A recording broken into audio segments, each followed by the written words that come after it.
여러분 반갑습니다. 오늘 수요 성경 공부 오신 여러분들 환영하고요. 우리 잠시 기도하고 공부 시작하겠습니다. 하나님, 저희들이 오늘 수요일 날 하나님 말씀 공부하려고 모였습니다. 하나님께서 말씀으로 은혜를 베풀어 주시옵소서. 예수님의 이름으로 기도하옵나이다.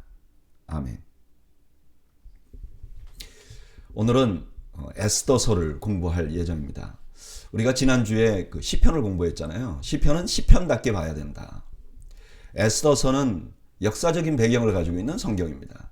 그래서 에스더서는 역사적인 관점에서 보아야 하는 거죠. 그러면 이해하기가 좀 더 쉬운 거죠.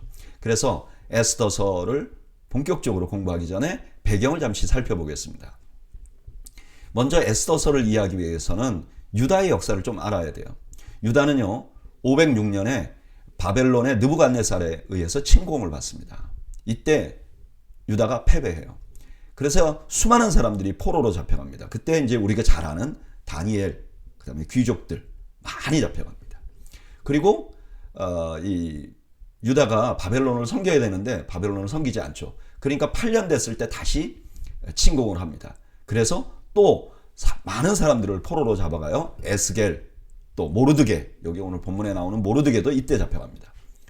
그리고 결국은 주전 586년에 느부갓네살 19년에 다시 재침공을 해서 왕을 붙잡아가죠. 시드기야 왕의 눈을 뽑은 채. 그리고 수많은 사람들이 포로로 잡혀갑니다. 그리고 나서 유다 사람들은요, 586년에서 538년까지 바벨론의 포로 생활을 합니다. 바벨론에서 포로 생활을 하는 거죠. 그런데 바벨론이 그 기세등등한 바벨론이 538년에 페르시아에게 멸망하게 됩니다. 우리 성경에서는 메데파사라고 부르는 제국이죠. 그리고 나서 유다는요, 자연스럽게 메데파사에서 페르시아에서 포로 생활을 합니다. 포로를 또 다른 나라에서 침공해서 포로로 잡아간 게 아니라 그 나라가, 그 제국이 망해서 이제 다른 나라에게 포로 생활을 하는 거죠. 근데 이 페르시아는요, 포로를 다루는 또 그런 정책이 달랐어요.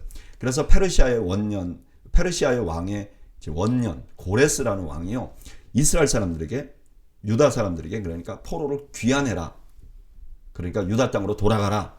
그래서 1차로 수룹바벨이라는 사람을 리더로 세워서 1차로 수많은 사람들이 귀환합니다. 그리고 나서 사스다라는 왕 때 2차 에스라, 3차 느헤미야로 이제 리더로 세워서 사람들이 귀환하는 거예요. 이 에스더서는 1차 귀환과 2차 귀환 사이에 일어난 거죠. 그러니까 사람들 중에 일부는 이미 귀환했고 일부는 그 페르시아에 남아있을 때 일어난 일이다. 그러면 페르시아의 또 역사도 우리가 좀 알아야 돼요. 많은 경우 우리가 유다의 마지막 그 장면은 좀 알죠. 왜냐면은 역사서를 우리가 공부했으니까. 근데 페르시아는 우리가 그림이 없는 경우가 많아요. 페르시아라는 이 제국은요, 고레스라는 왕이 이제 바벨론을 정복하면서 이제 등장을 합니다. 제국이 된 거죠. 그리고 이 고레스는 이스라엘 포로를 귀환시킵니다. 그리고 고레스 다음이 캄비세스라는 왕이 등장을 하고요. 그 다음 세 번째가 다리우스라는 왕이 등장하는데 이 사람 꽤 유명한 사람이에요. 이 사람이 큰 제국이 있잖아요. 그러니까 이 제국을 더 튼튼히 하기 위해서, 그리고 더 확장하기 위해서 아테네를 정복하기를 원합니다. 그래서 군대를 크게 일으켜서 아테네에 가서 전쟁을 해요. 근데 안타깝게도, 아니 뭐 안타깝지는 않죠. 전쟁에서 패해요. 그래서 여기서 뭐가 나오냐면 마라톤이라는 말이 나와요. 그 마라톤 전투에서 이 다리우스의 페르시아 군과 그 아테네 군이 전투를 합니다. 근데 모두의 예상을 뒤엎고 아테네 군이 승리를 해요. 그래서 그 승리의 소식을 전하기 위해서 달려가서 전했다. 그게 마라톤, 오늘날 마라톤이 된 거죠. 이 다리우스 왕 때 학게스가랴가 활동을 했던 거죠. 그런데 이 다리우스는 그렇게 큰 전쟁을 일으켜서 패했잖아요. 그리고 돌아옵니다. 그러니까 그 다음에 왕이 된 사람이 아하수에로 왕이에요. 그러니까 지금 에스더서에 나오는 왕이죠. 이 사람은 크세스라는 이름을 가진 사람인데 성경에서는 아하수에로라고 불러요. 근데 이 사람이 이제 자기 선왕이 그 아테네를 그리스 땅을 정복하기 위해서 한번 군대를 일으켰다 실패했잖아요. 그러니까 이제 마음의 선왕의 뜻을 좀 이해하고 그 뜻을 이제 성취해 주기 위해서 자기도 오랫동안 준비를 합니다. 그리고 큰 군대를 다시 일으켜요. 근데 이제 이 군대를 일으키는 게 쉽지 않잖아요. 그러니까 뭐 곳곳에서 사람들의 그 사기와 국민의 그 뭐라 그러죠? 요즘 말하면 국뽕.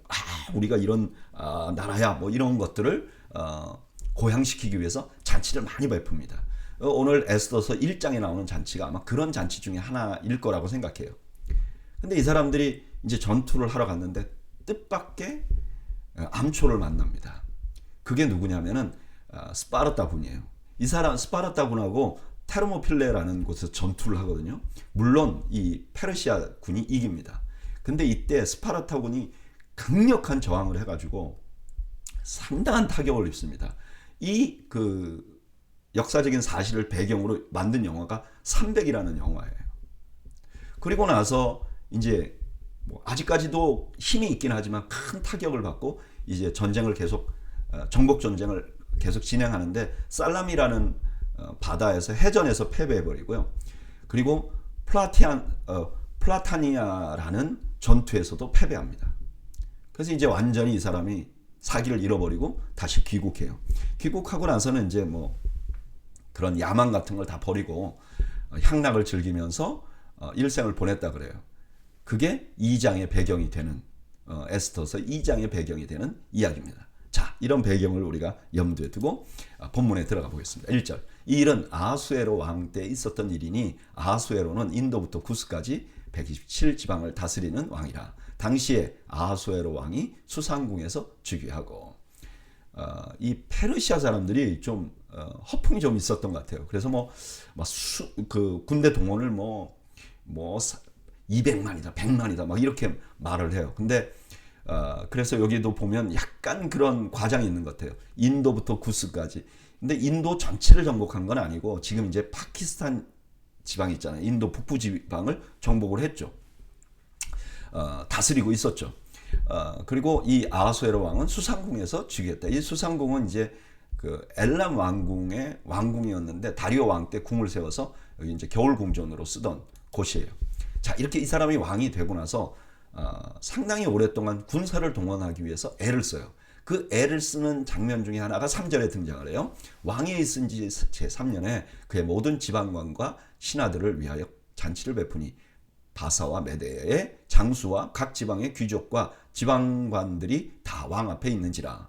왕이 여러 날 곧 180일 동안에 그의 영화로운 나라의 부함과 위엄의 혁혁감을 나타내니라. 여기 잔치를 베푼다고 할 때 이 베푼다는 말이 뭔가 호의를 베푼다 이런 의미를 가지고 있어요. 그러니까 이게 그냥 아무 이유 없이 잔치를 한 게 아니라 뭔가 목적을 가지고 잔치를 했는데 거기 모인 사람들을 보면 바사와 메대의 장수. 그러니까 이게 군인들을 이렇게 하는 거 보면 이게 군사 동원을 위한 잔치였다는 걸 우리가 알고 있어요. 알 수 있어요. 그리고 이게 180일 동안에 이루어졌어요. 그러니까 수많은 사람들이 왔는데 한 번에 잔치할 수가 없으니까 나누어서 아마 잔치를 했던 것 같아요. 그러니까 180일 동안 했던 거죠. 5절. 이 날이 지나매 왕이 또 도성 수산에 있는 귀청간의 백성을 위하여 왕궁 후원 뜰에서 7일 동안 잔치를 베풀세 백색, 녹색, 청색, 휘장을 자색 가는 배줄로 대리석 기둥 은고리에 메고 금과 은으로 만든 걸상을 화반석, 백석, 운모석, 흑석을 깐 땅에 진설하고 금잔으로 마시게 하니 잔의 모양이 각기 다르고 왕이 풍부하였으므로 어주가 한이 없으며 마시는 것도 법도가 있어 사람으로 억지로 하지 않게 하니 이는 왕이 모든 국내 관리에게 명령하여 각 사람이 마음대로 하게 함이더라. 큰 잔치를 베풀었으니까 아마 도성에 있는 사람들이 고생 많이 했겠죠. 그 사람들 또 위로하려고 또 잔치를 베풀었는데 엄청나게 풍성하게 잔치를 베푸는 거죠. 생각해 보세요. 자기 성에 있는 사람들이 자기에게 제일 충성해야 되잖아요. 그래야 뭐 일이 되잖아요. 9절. 왕후 와스디도 아하수에로 왕궁에서 여인들을 위하여 잔치를 베푸니라. 제7일에 왕이 주흥이 일어나서 어전 4시 무후만과 비스다와 하르보나와 빅다와 아박다와 세달과 가르가스 7사람을 명령하여 왕후 와수디를 청하여 왕후의 관을 정죄하고 왕 앞으로 나오게 하여 그의 아리따움을 뭇 백성과 지방관들에게 보이게 하라니 이는 왕후의 용모가 보기에 좋음이라.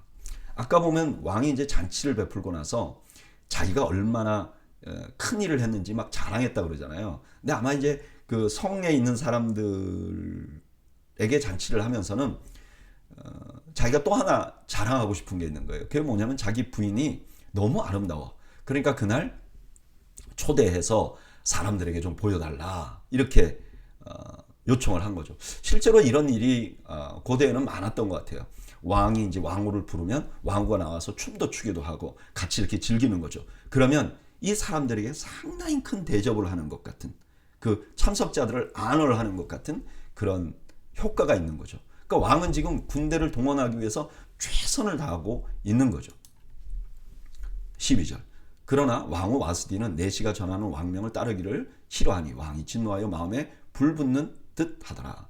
왕이 사례를 아는 현자들에게 묻되 왕이 규례와 법률을 아는 자에게 묻는 전례가 있는데 그때 왕에게 가까이하여 왕의 기색을 살피며 나라 첫 자리에 앉은 자는 바사와 메대의 7 지방관 곧 가르스나와 세달과 아드마다와 다시스와 메레스와 마르스나와 무무간이라. 왕후 와스디가 내시가 전하는 아수에로 왕의 명령을 따르지 아니하니 규례대로 하면 어떻게 처치할까? 왕후가 안 나오는 거예요. 그러니까 왕이 화가 났어요. 여러분 왜 왕이 화가 났는지 이제 좀 알 것 같죠? 자기는 지금 군대 동원해서 나라를 한번 이제 그 선대왕의 복수를 하기 위해서 최선을 다하고 준비하고 있는데 왕후가 협조를 안 하는 거예요. 그럼 화가 난 거죠. 그래서 이럴 때 어떻게 하면 좋은가 물었다는 거죠. 16절. 무무간이 왕과 지방관 앞에서 대답하여 이르되 왕후 와스디가 왕에게만 잘못했을 뿐 아니라 아하수에로 왕의 각 지방의 관리들과 무 백성에게도 잘못하였나이다. 아하수에로 왕이 명령하여 왕후 와스디를 청하여도 오지 아니하였다 하는 왕후의 행위의 소문이 모든 여인들에게 전파되면 그들도 그들의 남편을 멸시할 것인즉 오늘이라도 바사와 메대의 귀부인들이 왕후의 행위를 듣고 왕의 모든 지방관들에게 그렇게 하리니 멸시와 분노가 많이 일어나리이다. 무무간이라는 사람이 이제 이 일을 해석합니다. 이게 자기들에게도 피해가 올까봐 이래서는 안 된다고 말하는 거예요. 참 너무 이기적이죠. 근데 이 사람의 말에 뭐라 그러죠? 왕후 와스디가 이렇게 왕의 말을 듣지 않은 거는 백성도 무시한 거다. 왜 그렇게 말했을까요? 그런 배경이 있는 거예요. 왕이 이렇게 백성들을 안월하기 위해서 오게 했는데 그걸 거절했다. 이런 의미가 있는 거죠. 19절. 왕이 만일 좋게 여기실진데 와스디가 다시는 왕 앞에 오지 못하게 하는 조서를 내리되 바사와 메대의 법률에 기록하여 병개함이 없게 하고 그 왕후의 자리를 그보다 나은 사람에게 주소서. 왕의 조서가 이 광대한 전국에 반포되면 귀천을 막론하고 모든 여인들이 그들의 남편을 존경하리이다 하니라. 참 이 사람들이 얼마나 집에서 잡혀 살았으면 공권력을 이용해 가지고 참 한심한 남자들이죠. 21절. 왕과 지방관들이 그 말을 옳게 여긴지라 왕이 무무간의 말대로 행하여 각 지방 각 백성의 문자와 언어로 모든 지방에 조서를 내려 이르기를 남편이 자기 집을 주관하게 하고 자기 민족의 언어로 말하게 하라 하였더라. 무무간이 여기다 슬쩍 뭘 하나 더 얹었어요. 그게 뭐죠? 남편의 권위를 세우기 위해서 그 가장의 언어로 말해라. 아마 이때도 그 민족 간에 이렇게 결혼이 있었던 것 같아요. 이 민족과 결혼이 있었던 것 같아요. 근데 결혼하고 나서 그 남자 가장의 언어로 말하게 하라. 그래서 권위를 더 세우려고 했던 것 같아요.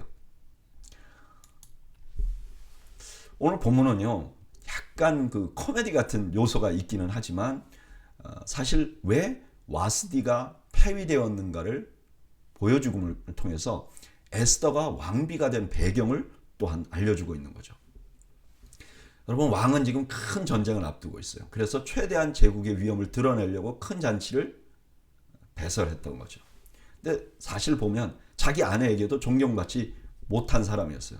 그것도 그 왕만 그런 게 아니라 그 제국에 있는 모든 그 많은 사람들이 자기의 부인들에게 존경받지 못한 사람들이죠. 그러니까 이 제국의 리더들이 이 왕비 때문에 자기의 위치도 흔들릴까 두려워해요. 그들의 이런 연약함이 동기가 돼가지고 와스디가 폐위됩니다. 그리고 나서 이제 전쟁에 나가죠. 근데 이 전쟁은 그들이 원하는 대로 되지 않았다고 우리 성경에는 나오지 않지만 역사가들이 말해요. 저는 이 말씀 묵상하면서 여기에 하나님이라는 말은 한마디도 안 나옵니다. 그죠? 안 나오잖아요. 그런데 우리는 여기서 누군가가 지금 유다 민족이 앞으로 일어날 일 아무도 몰라요.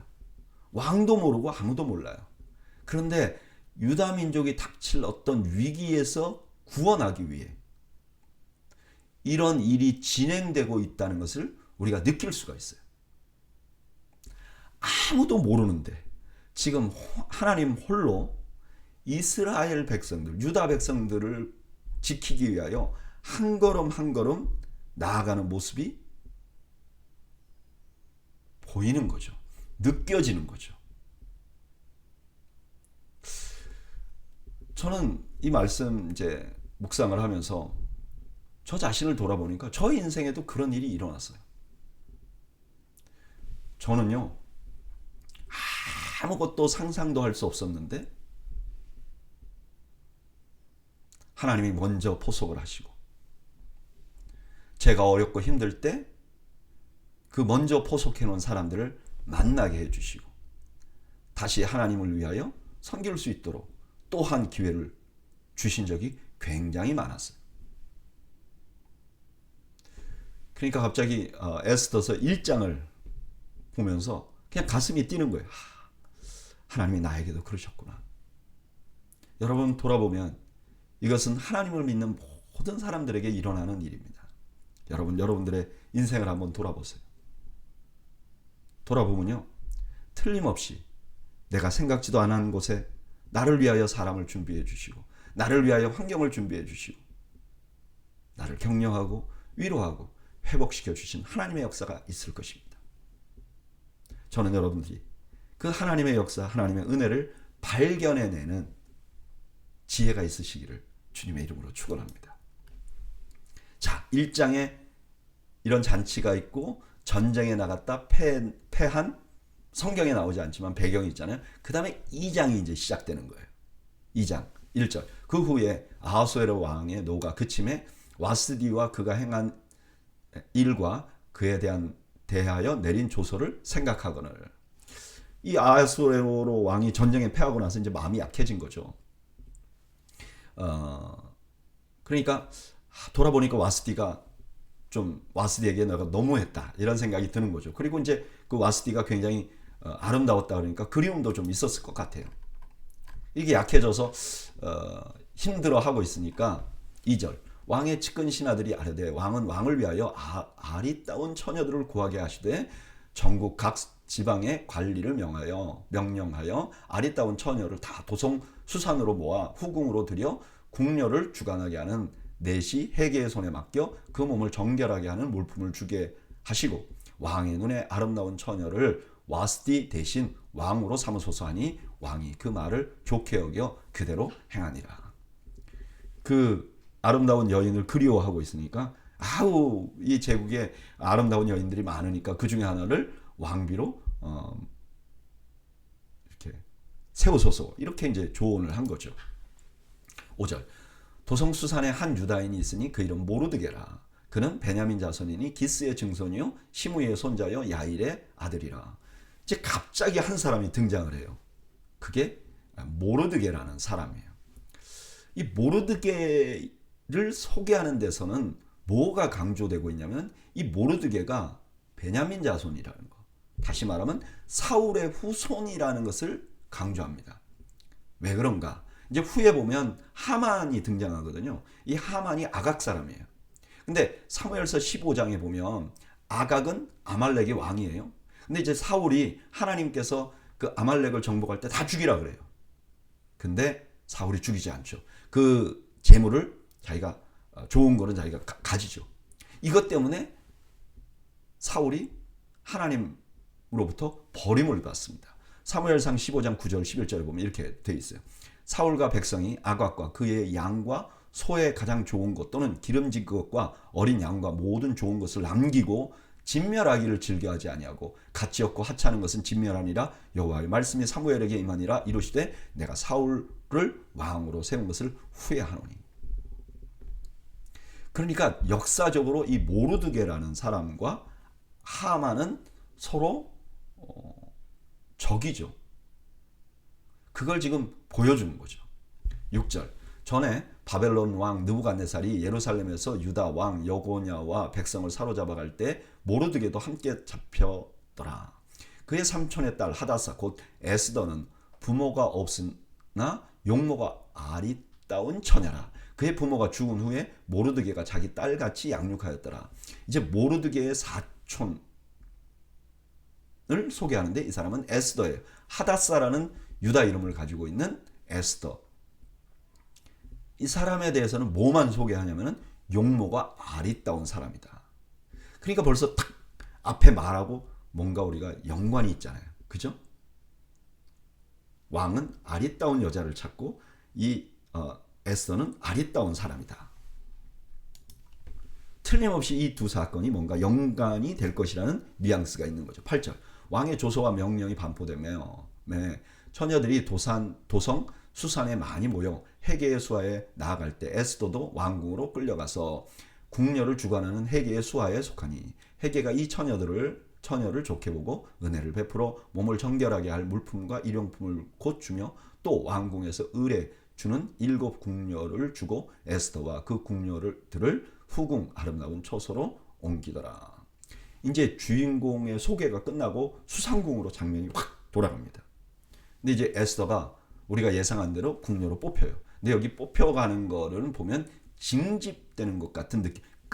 이끌려갔다 할 때 이거 이끌다는 게 피동적으로 자기가 원하지 않았는데 끌려갔다는 거예요. 그런데 그 9절에 보면 이 에스더가 헤게를 기쁘게 했다. 이 처녀를 좋게 보았다. 이런 말이 나오잖아요. 근데 이거는 그냥 더 정확히 번역하면 이 에스더가 헤게를 기쁘게 했다. 그러니까 궁에 들어갈 때는 억지로 들어갔지만 들어가서 이 에스더가 최선을 다한 거죠. 그 자기를 돌보는 사람에게도 예의 있게 하고 아마 그랬을 거예요.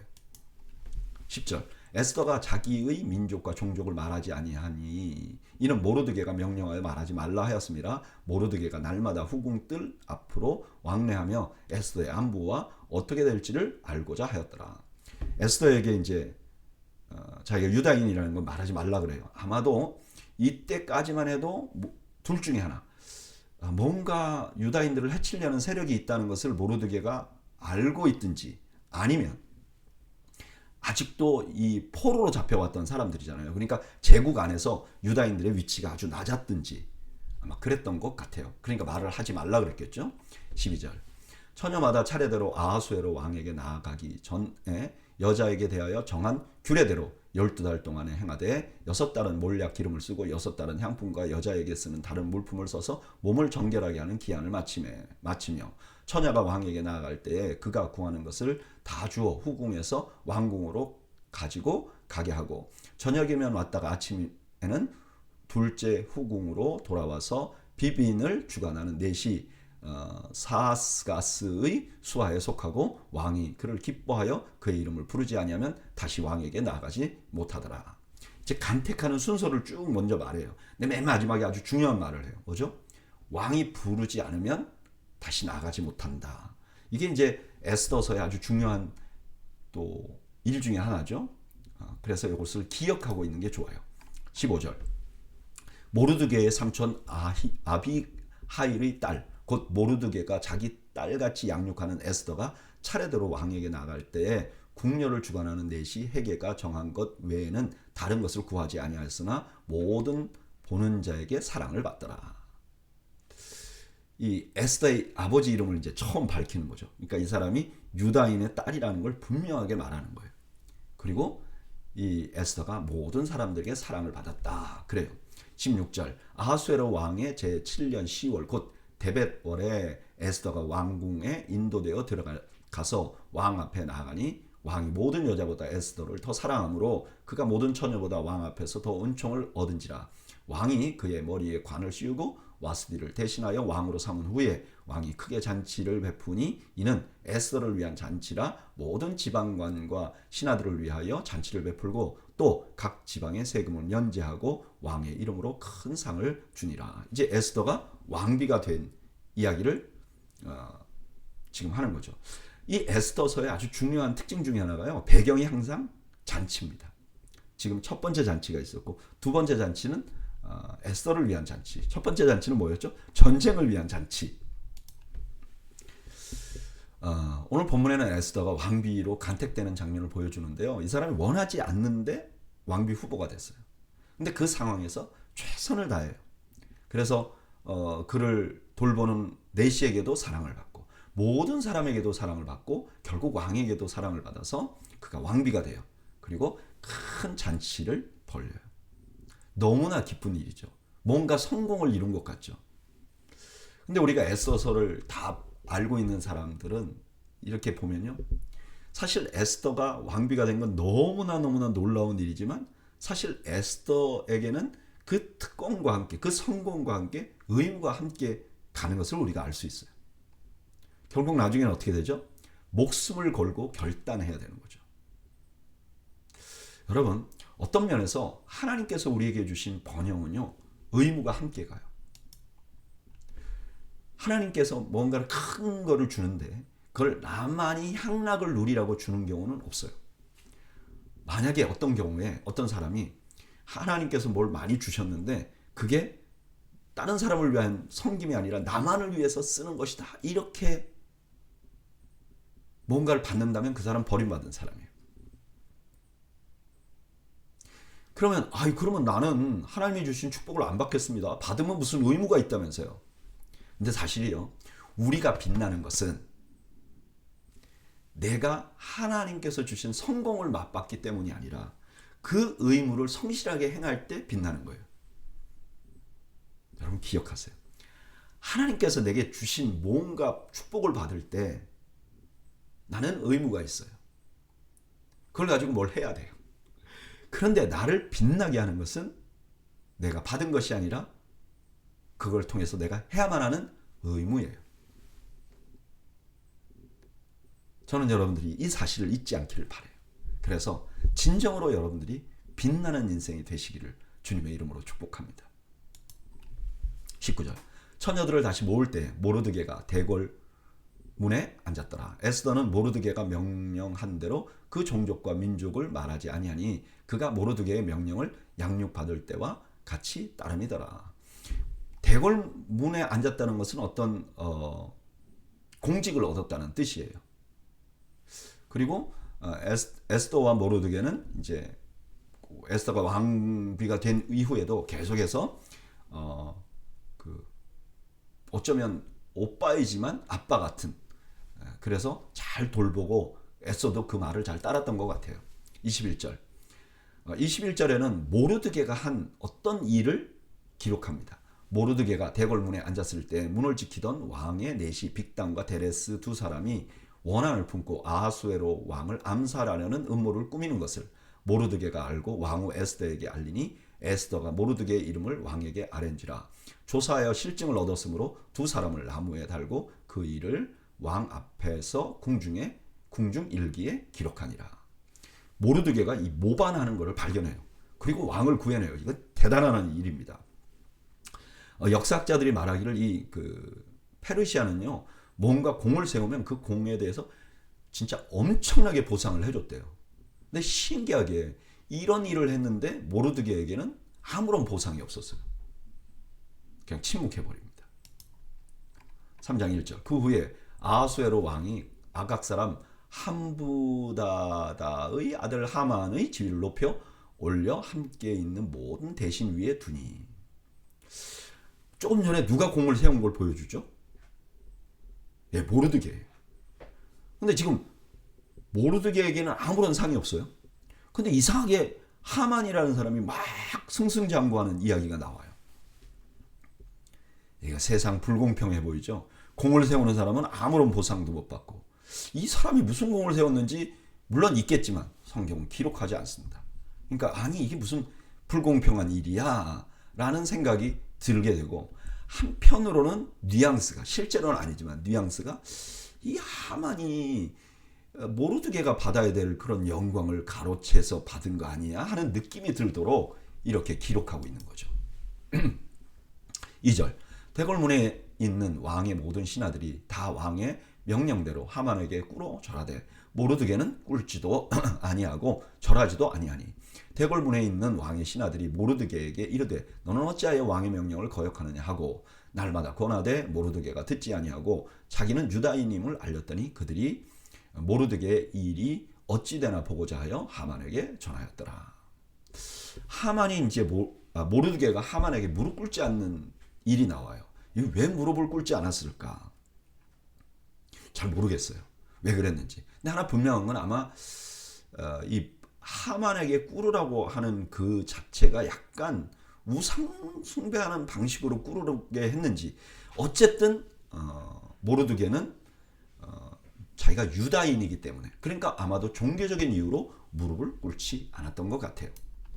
5절, 하만이 모르드게가 무릎을 꿇지도 아니하고 절하지도 아니함을 보고 매우 노하였더니 그들이 모르드게의 민족을 하만에게 알림으로 하만이 모르드게만 죽이는 것이 부족하다고 생각하고 아하수에로의 온 나라에 있는 유다인 곧 모르드게의 민족을 다 멸하고자 하더라. 무리하는 거죠. 아니 모르드게가 자기한테 절하지 않으니까 그거 화나는 건 좀 이해할 수 있어요. 근데 그거 화난다고 온 유다인을 다 죽이려고 하는 거죠. 오늘 본문에는요, 모르드게의 공로가 나옵니다. 왕에게 반역하는 자들을 신고해서 막아준 거죠. 근데 왕의 상을 받아야 되는데 받지 못합니다. 다음에 성경에 보면 하만이 높아집니다. 그래서 마치 모르드게의 공로를 하만이 가로챈 것 같은 느낌이 들어요. 게다가 하만은 자신이 높아진 지위를 가지고 모르드게와 유다인 전체를 죽여버리려고 합니다. 선한 일을 행했는데 상을 받기는커녕 지금 죽게 된 거예요. 여러분, 이런 일이 우리에게 생기면요, 저절로 원망이 나옵니다. 그리고 이런 말을 쉽게 하죠. 하나님이 없는 것 같아. 하나님이 있으면 어떻게 이런 일이 일어나? 네, 여러분, 사실 이것은 아말렉을 멸하라는 하나님의 계획의 일부였어요. 모르드게가 지금 상을 받지 않았기 때문에 유다인들이 다 사는 거예요. 그리고 하만이 여기서 자기만, 그 모르드게만 죽이는 게 아니라 유다인 전체를 죽이려고 했기 때문에 나락으로 가게 됩니다. 그래서 저는 이 말씀 묵상하면서 이런 생각이 들었어요. 우리가 인생을 한 조각만 보고 판단하는 게 얼마나 어리석은가. 하나님은요, 전체를 기획하고 계획하고 움직이시는 영화 감독 같은 분이에요. 근데 어떤 엑스트라 한 사람이 거기에 출연을 했어요. 근데 내가 지금 하는 게 뭐지? 이게 무슨 의미가 있지? 그렇게 판단한다면 이거 얼마나 어리석은 거예요. 우리는 전체를 알 수 없어요. 그냥 우리가 생각하는 우리의 삶의 범위 안에서 우리가 생각하고 그냥 판단하는 것 뿐이에요. 근데 여기에 전적으로 의지하면 안 되는 거죠. 아니 내가 이런 공을 세웠는데 왜 나한테는 공이 안 오지? 정말 하나님이 살아계시면? 아니 나한테 왜 이런 불행이 일어나지? 왜 이렇게 저 사람이 나를 미워하지? 그러면서 하나님을 원망하면 안 된다는 거예요. 여러분, 우리가 내 눈으로 모든 것을 판단하고 평가하는 일을 중단해야 됩니다. 하나님을 신뢰하십시오.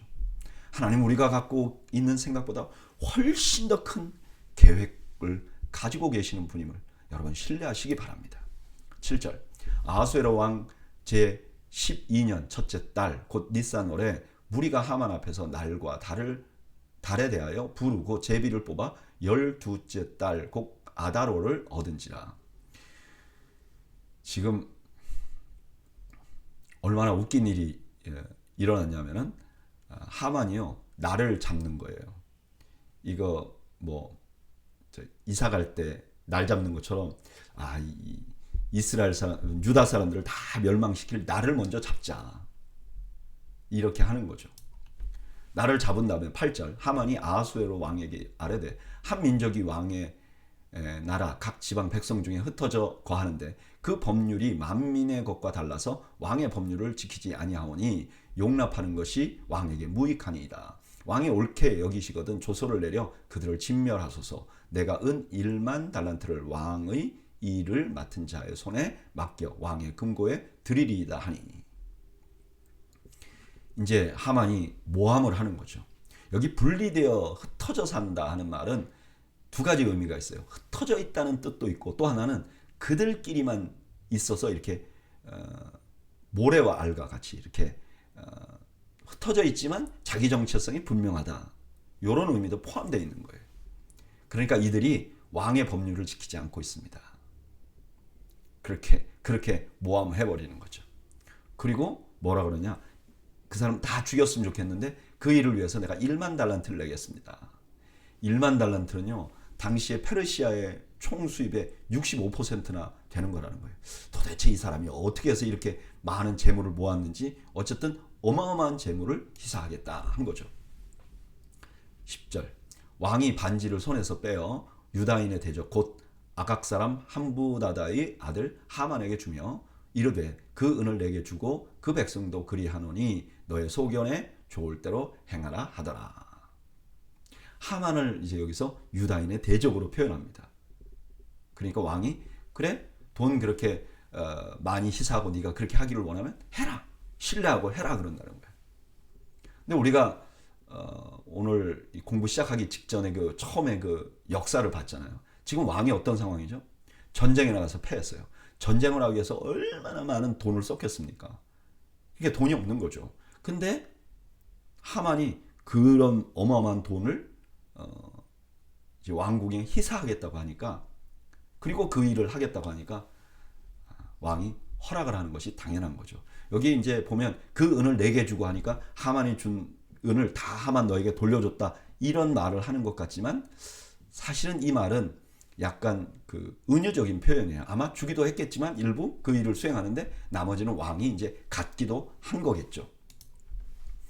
12절 첫째 날 13일에 왕의 서기관이 소집되어 하만의 명령을 따라 왕의 대신과 각 지방의 관리와 각 민족의 관원에게 아하수에로 왕의 이름으로 조서를 쓰되 곧 각 지방의 문자와 각 족속의 언어로 쓰고 왕의 반지로 인을 치니라. 이에 그 조서를 역졸들에게 맡겨 왕이 각 지방에 보내니 12째 달 곧 아달월 13일 하루 동안에 모든 유다인을 젊은이 늙은이 어린이 여인을 막론하고 죽이고 도륙하고 진멸하고 또 그 재산을 탈취하라 하였고 이 명령을 각 지방에 전하기 위하여 조서의 초본을 모든 민족에게 선포하여 그 날을 위하여 준비하게 하라 하였더라.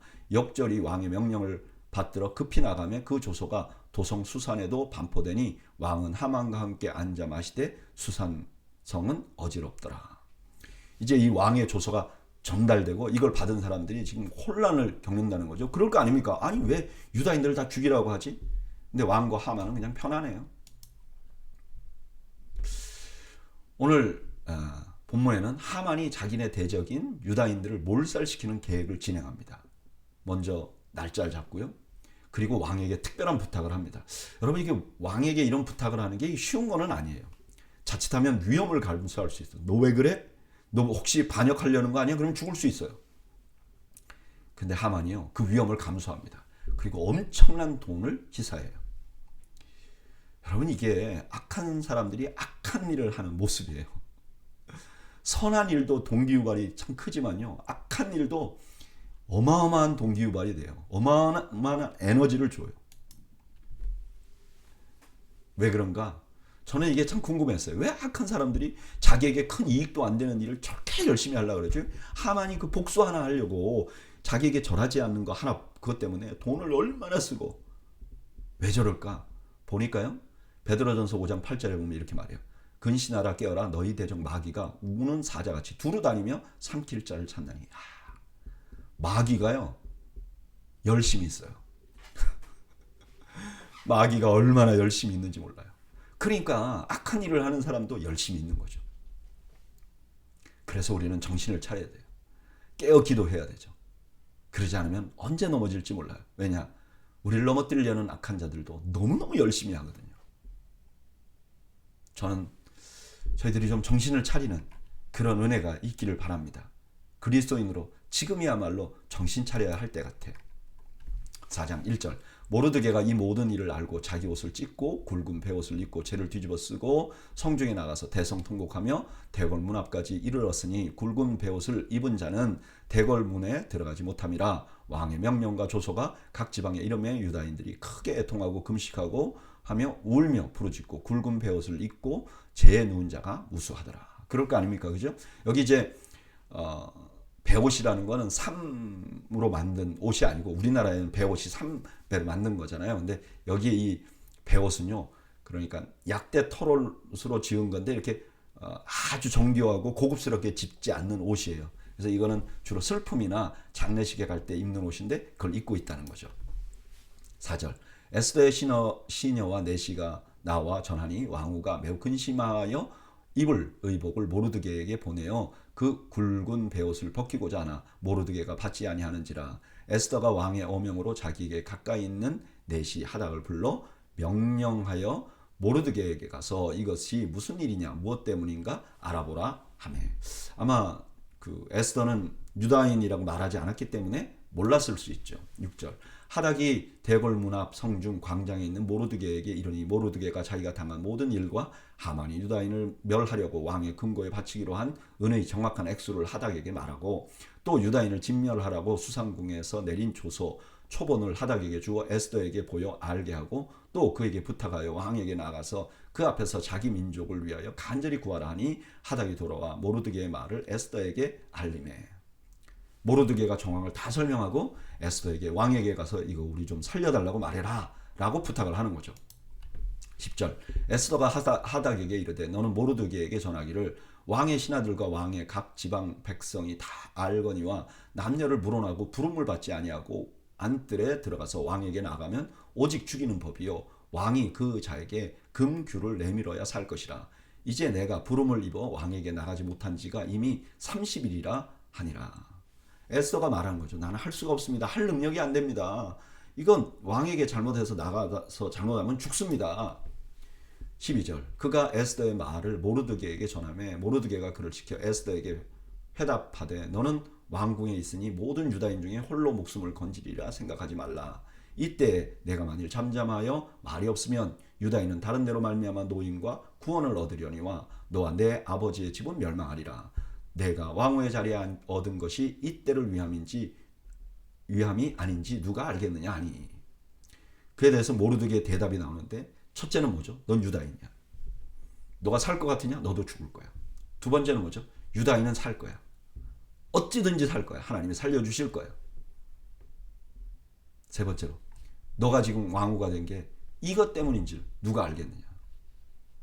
이 한마디가 지금까지 에스더에게 일어났던 이 에스더서에 나타난 모든 역사적인 일을 다 이해하게 만드는 거죠. 아, 그렇구나.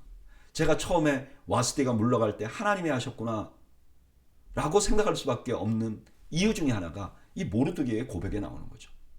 왕후의 자리를 얻게 하려고, 우리를 구하려고.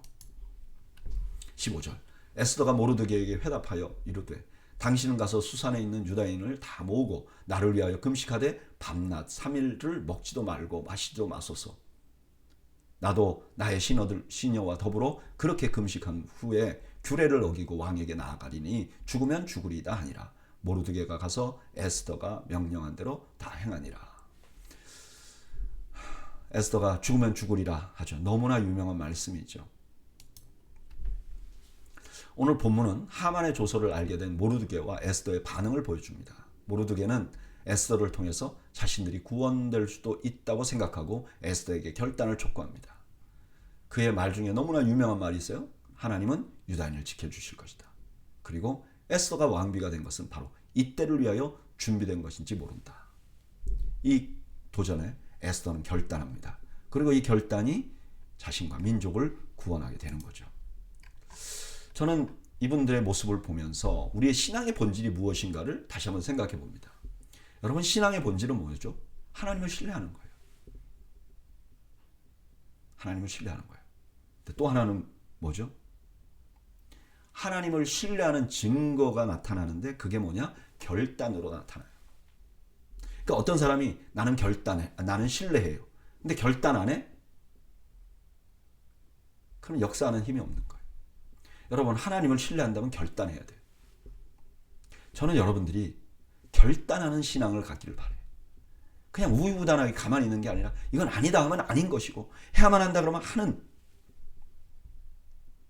믿음 안에서 결단하는 여러분들이 되기를 주님의 이름으로 축원합니다. 좀 생각해 보세요. 하나님 나에게 지금 뭘 결단하게 하시기를 원하는가? 그리고 순종하시기를 바랍니다. 5장 제3일에 에스더가 왕후의 예복을 입고 왕궁 안뜰 곧 어전 맞은편에 서니 왕이 어전에서 전문을 대하여 왕좌에 앉았다가 왕후 에스더가 뜰에 선 것을 본즉 매우 사랑스러움으로 손에 잡았던 금규를 그에게 내미니 에스더가 가까이 가서 금규 끝을 만진지라. 에스더가 간 거죠. 3절 왕이 이르되 왕후 에스더여 그대의 소원이 무엇이며 요구가 무엇이냐 나라의 절반이라도 그대에게 주겠노라 하니 에스더가 이르되 오늘 내가 왕을 위하여 잔치를 베풀어 싸우니 왕이 좋게 여기시거든 하만과 함께 오소서 하니 왕이 이르되 에스더가 말한 대로 하도록 하만을 급히 부르라 하고 이에 왕이 하만과 함께 에스더가 베푼 잔치에 가니라. 이거 나라 절반 주겠다는 건 이 왕들이 그냥 하는 말 같아요. 뭐 헤롯도 그랬잖아요. 자기 딸이 춤추니까 나라의 절반이라도 주겠다고. 근데 에스더는요 왕에게 잔치를 베풀었으니까 오라. 그때 하만과 같이 오라 그래요. 6절 잔치에 술을 마실 때 왕이 에스더에게 이르되 그대의 소청이 무엇이뇨? 곧 허락하겠노라. 그대의 요구가 무엇이뇨? 나라의 절반이라 할지라도 시행하겠노라 하니 에스더가 대답하여 이르되 나의 소청 나의 요구가 이러하니이다.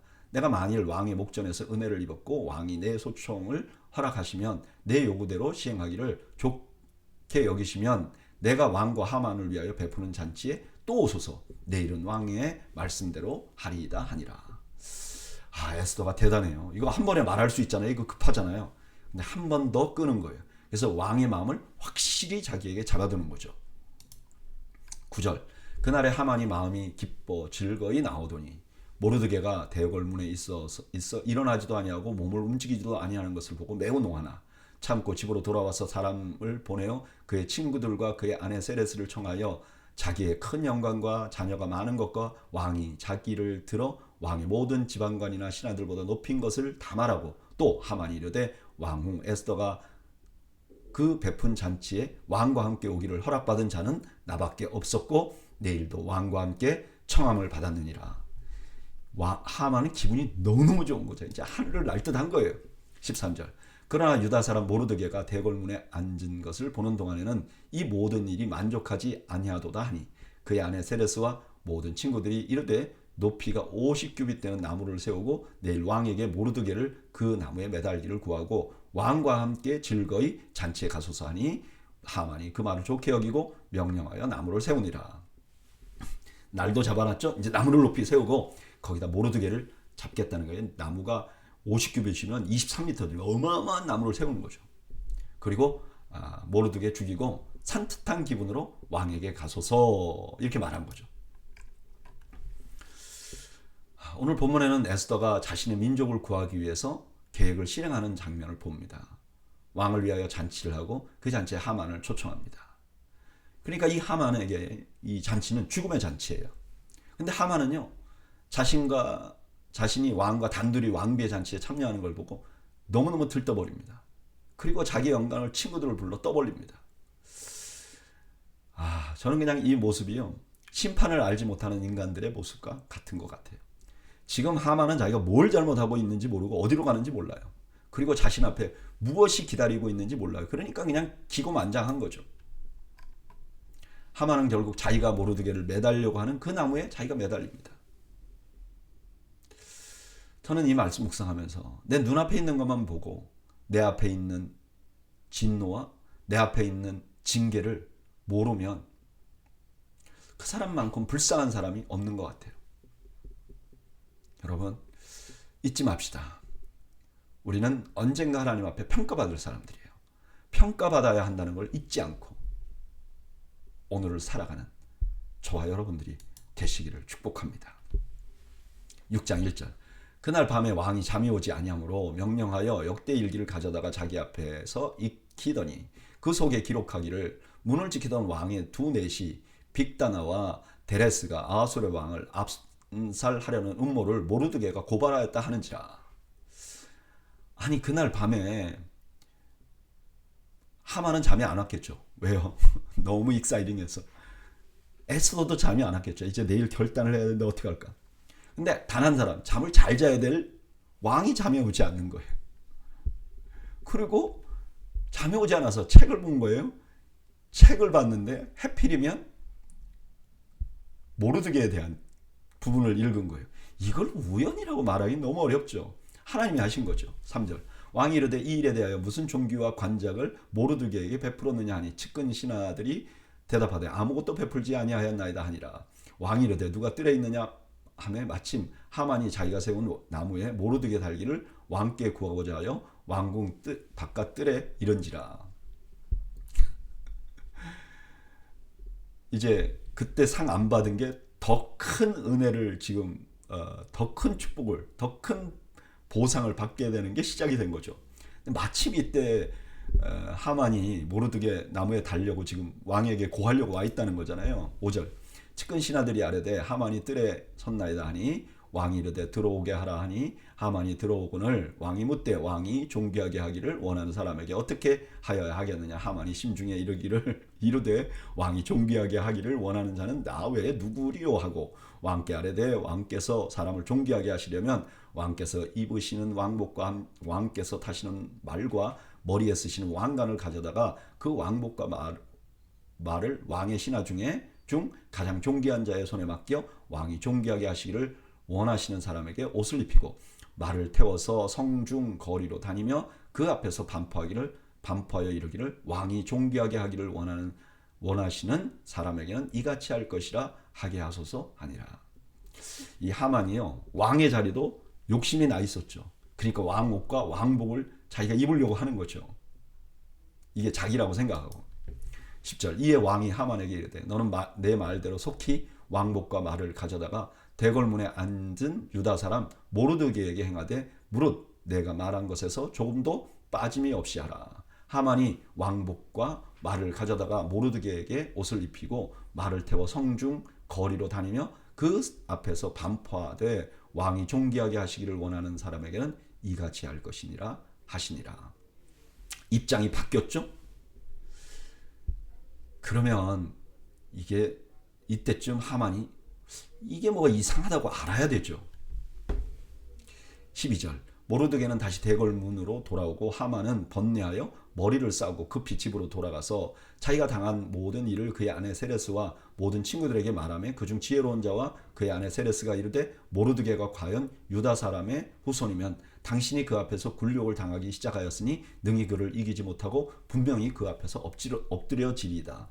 이거 불길한 일이라고 이미 알고 있는 거잖아요. 오늘 본문에 보면 하나님이 무슨 일을 하시는지 분명히 보여줍니다.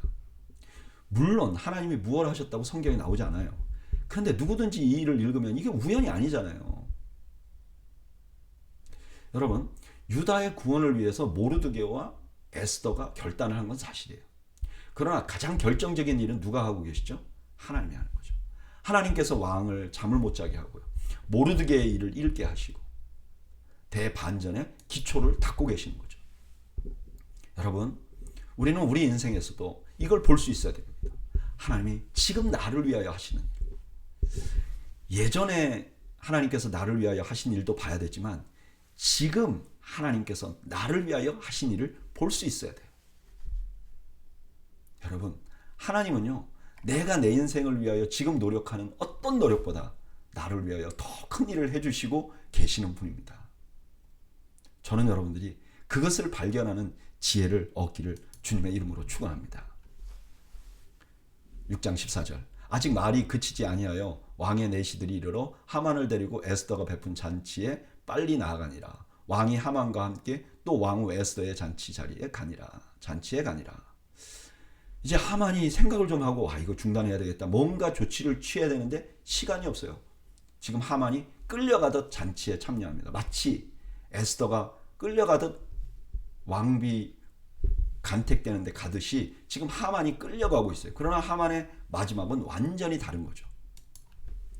2절 왕이 이 둘째 날 잔치에 술을 마실 때 다시 에스더에게 물어 이르되 왕후 에스더여 그대의 소청이 무엇이냐 곧 허락하겠노라. 그대의 요구가 무엇이냐 곧 나라의 절반이라 할지라도 시행하겠노라. 왕후 에스더가 대답하여 이르되 왕이여 내가 만일 왕의 목전에서 은혜를 입었으며 왕이 좋게 여기시면 내 소청대로 내 생명을 내게 주시고 내 요구대로 내 민족을 내게 주소서. 나와 내 민족이 팔려서 죽임과 도륙함과 진멸함을 당하게 되었나이다. 만일 우리가 노비로 팔렸더라면 내가 잠잠하였으리다. 그래도 대적이 왕의 손해를 보충하지 못하였으리이다 하니 에스더는 지금 자신과 자신의 민족이 다 죽게 되었다고 말해요. 그리고 이렇게 말하는 거죠. 만약에 지금 있는 이 백성들을 다 죽이면 얼마나 많은 경제적인 손해가 있겠습니까? 이 말은 무슨 뜻이죠? 왕이 지금 나라에 돈이 없는데 지금 이 사람들을 노비로 팔았다 그래도 나라에 큰 손해가 있는데 이걸 다 죽여버리면 얼마나 큰 인구적인 손해가 있겠습니까? 이 제국에 얼마나 막대한 손해를 끼치겠습니까? 5절 아하스웨로 왕이 왕후 에스더에게 말하여 이르되 감히 이런 일을 심중에 품은 자가 누구며 그가 어디 있느냐 하니 에스더가 이르되 대적과 원수는 이 악한 하만이니이다 하니 하만이 왕과 왕후 앞에서 두려워하거늘 왕이 노하여 일어나서 잔치 자리를 떠나 왕궁 후원으로 들어가니라. 하만이 일어서서 왕후 에스더에게 생명을 구하니 이는 왕이 자기에게 벌을 내리기로 결심한 줄 알미더라. 왕이 너무 이제 화가 나니까 분을 삭히기 위해서 잠시 나갔어요. 근데 그때 하만이 에스더에게 살려달라고 이제 구하는 거죠. 8절 왕이 후원으로부터 잔치 자리에 돌아오니 하만이 에스더가 앉은 걸상 위에 엎드려거늘 왕이 이르되 저가 궁중 내 앞에서 왕후를 강간까지 하고자 하는가 하니 이 말이 왕의 입에서 나오매 무리가 하만의 얼굴을 싸더라. 이게 이제 왕비가 앉은 의자가 그냥 의자가 아니에요. 이게 큰 침대 같은데 이렇게 비스듬히 누워 있는 거죠. 근데 거기에 그냥 올라갔으니까 왕이 돌아와서 이게 강간하려고 한다고 오해를 하고 이 말이 떨어지자 무섭게 얼굴을 쌌다 그래요. 이 얼굴을 싸는 거는 사형집행하는 사람들에게 하는 일이에요. 9절 왕을 모신 내시 중에 하르보나가 왕에게 아뢰되 왕을 위하여 충성된 말로 고발한 모르드게를 달고자 하여 하만이 높이가 50규빗 되는 나무를 준비하였는데 이제 그 나무가 하만의 집에 섰나이다. 왕이 이르되 하만을 그 나무에 달라 하매 모르드게를 매달려고 한 나무에 하만을 다니 왕의 노가 그치니라. 하만은 그냥 하루아침에 나락으로 가게 되고 자기가 만든 나무에 자기가 매달리게 되는 거죠. 오늘 본문에는요 하만의 최후가 기록되어 있어요. 하만은 뭔가 잘못됐다고 생각하면 그때 멈춰야 됐을 거예요. 그랬으면 생명을 건졌을 거예요. 그런데 그러지도 못하고 그럴 시간적인 여유도 없었어요. 결국 그는 자신이 모르드게를 매달려고 했던 그 장대에 자기가 매달리게 돼요. 하나님은 종종 이렇게 하시는 것 같아요. 잠언서 26장 27절에 보면 이런 말씀이 있어요. 함정을 파는 자는 그것에 빠질 것이요 돌을 굴리는 자는 도리어 그것에 치이리라. 우리 인생을 살다 보면 어떤 사람이 자기가 누구를 해하려고 했는데 그 방법대로 자기가 해해지는 것을 봐요. 왜 그런 일이 일어날까? 왜 이렇게 인과응보를 보여주기 위한 것인가? 아니요. 하나님이 계시다는 것. 하나님이 지금도 역사를 운행하고 계시다는 것을 보여주기 위함인 줄 압니다. 여러분, 하나님 지금도 살아계세요. 그래서 그것을 보여주려고 종종 부메랑 같은 일을 보여줘요. 악인이 자기가 다른 사람에게 악한 일을 한 대로 벌을 받는 거예요.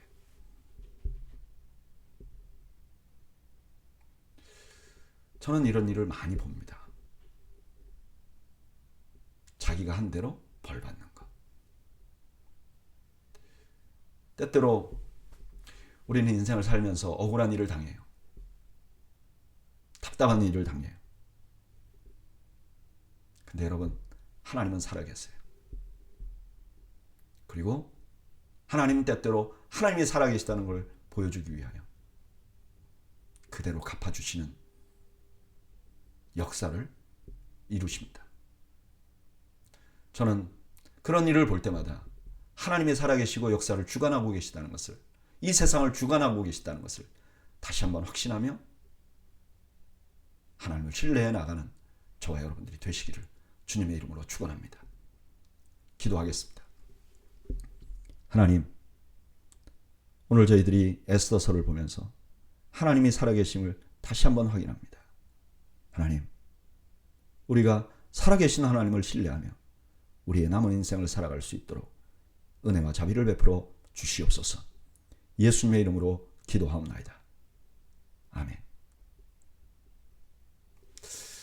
여러분 감사합니다. 오늘 저녁에 여러분들 가정과 여러분들 마음에 주님께서 주시는 평강이 함께 하시기를 주님의 이름으로 축원합니다. 감사합니다.